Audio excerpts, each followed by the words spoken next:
Dalam rangka Pekan Daerah Lingkungan Hidup yang pertama, Walhi Gorontalo paparkan asesmen dan sejumlah data kondisi lingkungan di Gorontalo saat ini. Hal itu pun dikemas dalam diskusi publik dengan menghadirkan sejumlah narasumber, mulai dari akademisi, Walhi Nasional, hingga Wakil Gubernur Gorontalo terpilih. Melalui diskusi publik ini, Walhi Gorontalo kembali menyoroti kondisi lingkungan, khususnya ancaman deforestasi hutan alam yang terjadi di Gorontalo. Diskusi kali ini, Walhi Gorontalo fokus menyoroti darurat ekologis dan ketimpangan sosial masyarakat yang diakibatkan penguasaan ruang yang dinilai belum tertata dengan baik.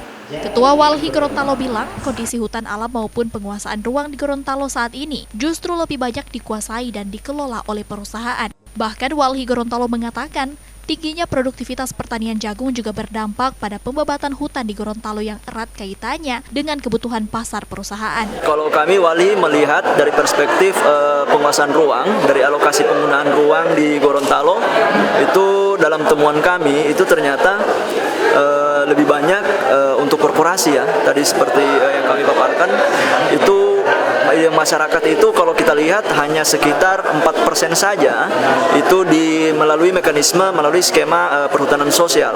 Selebihnya dikuasai oleh korporasi, mulai dari perkebunan sawit, hutan tanaman energi, terus pertambangan, dan bahkan jagung kami kategorikan di drive oleh perusahaan, oleh korporasi, karena jagung tersebut rantai pasoknya atau dari mana dia ada dan sampai kemana dia itu memang diperuntukkan untuk industri pakan ternak. Kita melihat melalui analisis spasial ternyata daerah-daerah rawan banjir itu di hulunya itu terdapat konsesi perusahaan.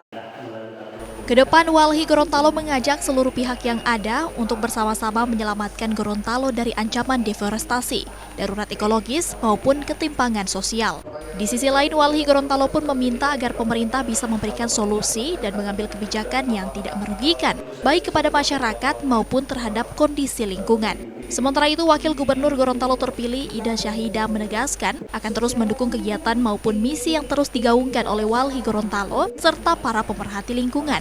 Meski belum dilantik, Ida Syahida mengaku masukan dan kritikan yang diberikan akan sangat berharga dan menjadi pembelajaran penting dalam pemerintahan nanti. Nah, tentunya ini kita juga memerlukan tidak hanya mendapatkan kritik saja, tetapi perlu juga adanya data dan dokumen. Sehingga pemerintah provinsi juga bisa duduk bersama bekerja bagaimana penanganan lingkungan, ekologi dan masalah sosial ini bisa menjadi solusi yang baik untuk Provinsi Gorontalo.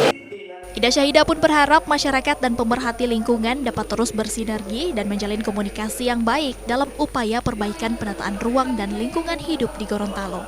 Kriska Misma, Kompas TV, Gorontalo.